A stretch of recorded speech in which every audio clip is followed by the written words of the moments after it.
Les conducteurs du tramway ont tous suivi une formation initiale pendant plus de 3 semaines, au cours desquelles on leur a enseigné les procédures spécifiques en cas de collision.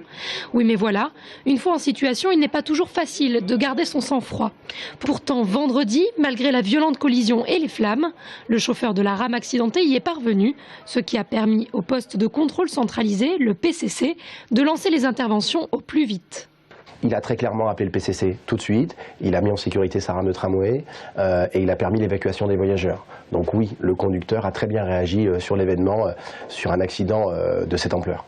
Un accident de niveau 3, soit la classification maximale, le premier d'une telle ampleur qu'est connu le tramway de Tours.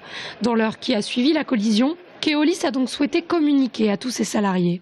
Les conducteurs ont été surtout surpris, interloqués, ne comprenaient pas ce type d'accident. Par contre, on le sait, dans notre métier de transport public, le risque zéro n'existe pas. Donc chaque conducteur relativise et agit en tant que professionnel. Distance de freinage rallongée et impossibilité de tourner pour éviter l'obstacle.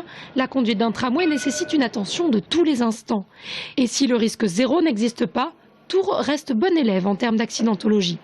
On a connu un nombre d'incidents depuis le démarrage de la ligne de tramway plutôt plus faible que les mêmes villes, que les villes de taille comparable qui ont mis en service un tramway.